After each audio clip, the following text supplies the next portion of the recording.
It was a friend, somebody from the UK, who told me that there is a bill pending, and he was talking about the Comprehensive Sexuality Education Program, CSE, no? And it's an international program being promoted primarily by the UNESCO and the UNFPA and the UNICEF that will hypersexualize children at a very early age. Nagulat na lamang kami na meron silang gustong i-push na comprehensive sexuality education na matindi ang magiging impact sa aming mga anak at sa aming mga tahanan. Ngayon, bakit hindi napansin ito sa house, no? Kasi an act to prevent adolescent pregnancy or teen pregnancy, di ang ganda-ganda, makatao, mapagmahal sa kapwa, iisipin mo.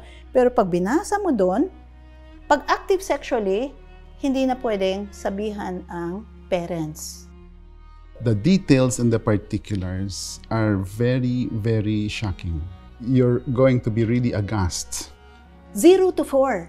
Talaga nakalagay doon, early childhood masturbation.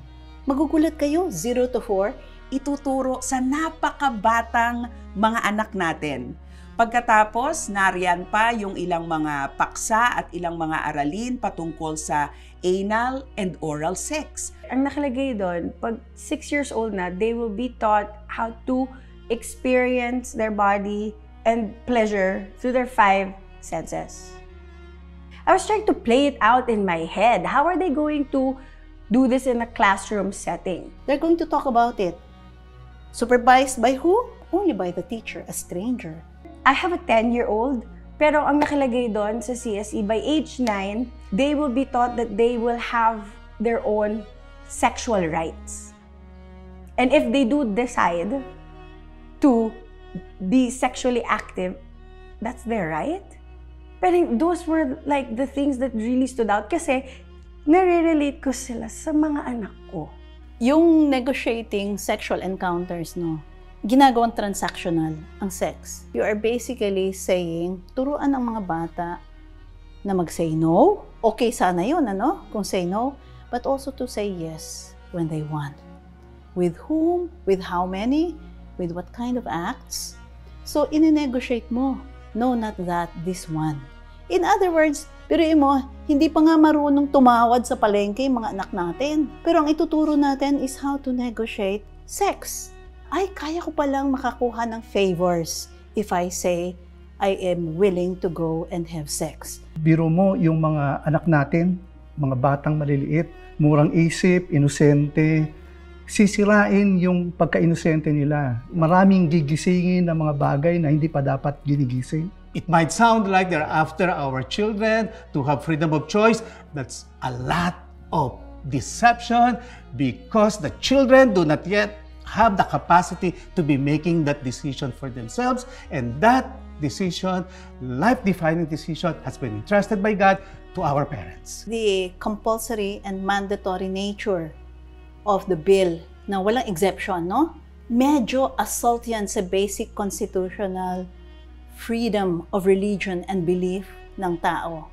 Yung pagiging mandatory niya, hindi man lang niya sinasabi na dapat according to Filipino traditional or religious values or according to social data on beliefs of Filipinos, pero require niya according to international standards. Now, yun ang nakakatakot, no? Ipapalitan, ire-replace ang value system ng mga Pilipino with a very secular Western anti-God ideology. Sa ibang mga bansa, itinitigil na nila yung pag-implement sa CSE, pero dito sa atin ay patuloy itong pinupush sa ating public school system, sa ating educational system. So nakapagtataka, napatunayan na sa ibang bansa na hindi ito epektibo sa pag-solve doon sa teenage pregnancy na concern nila, ano? Pero dito sa bansa natin, pilit pa ring itinuturo sa ating mga anak at sa mga Pilipino. Bakit yung basura ng ibang bansa pilit nating kinukuha, pilit nating tinatanggap? Comprehensive sexuality education curriculum is something that we really have to talk about before implementing. There are a lot of content in the CSE that are not aligned with our culture.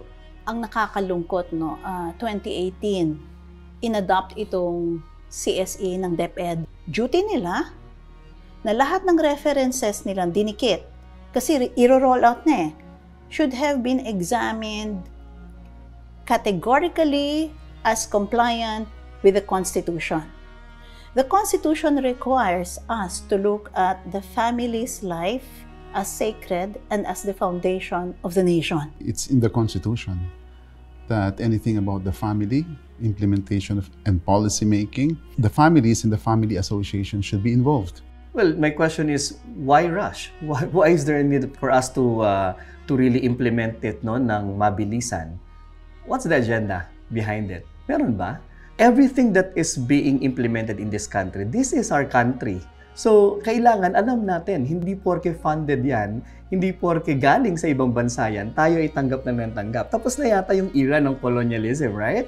The DepEd did not consult the parents, Filipino parents. Neither did it consult the faith community. Rinol out na lang nila. Bakit? Dahil daw kailangang mag-comply sa mga international push na ito to promote the CSE. Maraming bagay na dapat tayong hangaan sa Singapore. Sa Singapore, napakaganda ng kanilang ginagawa. Hindi siya integrated sa lahat ng mga subjects. Dito sa bansa natin, ang gustong gawin ng DepEd, i-integrate ang sexual education sa lahat ng mga posibleng pag-uusap, discussions, at topics. Sa kanila, pinag-isipan na maigi na ito ay isang bagay na dapat eksperto lang ang magtuturo. At hindi dapat ito naka-integrate sa curriculum, dapat ito ay 3 one-hour sessions in a year para talagang focused sa pagtuturo tungkol sa sexuality education. Ang pinakamaganda pa, kinikilala nila yung authority ng mga magulang. Pwedeng magsabi ang parents kung halimbawa hindi siya sang-ayon doon sa ituturo, meron silang opt-out form. Ang nakakatuwa dito, meron silang statistics tungkol sa teenage pregnancy. Bumagsak ang incidence of teenage pregnancy. Ibig sabihin, epektibo yung programang ginagawa nila. Walang pwedeng magsabi na hindi pwedeng gawin na akma sa kultura at akma sa pananampalataya ang isang sexuality education na ituturo sa mga bata, na magulang ang may primary authority. Yung aming pagsasalita laban sa CSE ay walang kinalaman sa politika.